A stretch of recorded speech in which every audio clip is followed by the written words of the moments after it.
info ce soir. Vous êtes sénateur de la Guyane. Vous allez retourner sur place demain. À quoi vous attendez-vous à votre arrivée? Bien, je m'attends à ce que l'on me dise une fois pour toutes ce qu'on va faire pour la Guyane. Au moment où je vous parle, la ministre de l'Outre-mer est arrivée cet après-midi. Elle est en train d'organiser un certain nombre de réunions et faire des annonces. Il faut des moyens pour régler le problème de la Covid en Guyane. On a tendance à oublier que la Guyane est en Amérique du Sud. Et on a voulu traiter la Guyane comme n'importe quel département.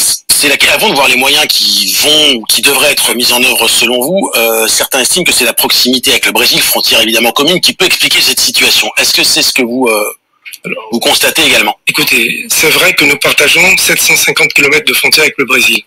C'est vrai que Bolsonaro avait déclaré que la Covid était une grippette.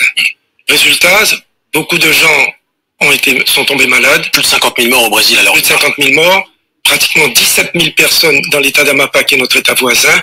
Beaucoup de gens ont considéré qu'il fallait venir se soigner en Guyane. Mais ça n'est pas là le problème. Le problème, c'est que nous sommes sur un continent sous-développé. Et nous sommes un espace dit européen dans ce continent sous-développé. Il nous faut, je vais revenir encore sur ce qui... Ça fait des années qu'on réclame des hôpitaux. Nous avons un désert médical. Nous voulons qu'il y ait des lits, qu'il y ait un hôpital de campagne, un certain nombre de moyens très lourds pour éradiquer une fois pour toutes ce qui se passe en Guyane. Un chiffre pour appuyer ce que vous dites, vous me corrigez évidemment si j'ai tort, mais le plus grand hôpital est à Cayenne.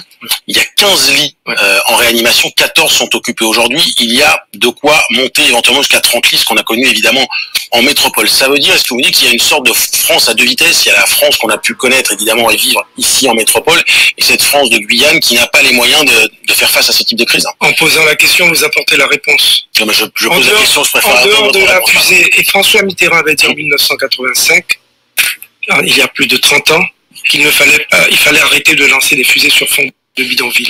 La réalité nous a rattrapés. Je rappelle, il y a la base de Kourou évidemment. Oui. Mais voilà. Et j'ai le sentiment que la seule ambition de la France pour la Guyane, c'est le spatial. Pour le reste, elle gère la paix sociale. Les hauts fonctionnaires de l'État en Guyane ont tenté de positiver la crise dès qu'elle est arrivée en Guyane. Sauf que nous avions dit qu'il fallait anticiper. Nous n'en serions pas là aujourd'hui avec 500% d'augmentation de la maladie et de la pandémie sur le territoire guyanais en moins de 3 semaines. Et des gens qui ont peur et qui sont très inquiets pour les jours qui viennent parce que le pic est devant nous. On nous annonce un pic aux environs du 15 juillet. Oui, Géraldine, Jean-Sébastien, oui.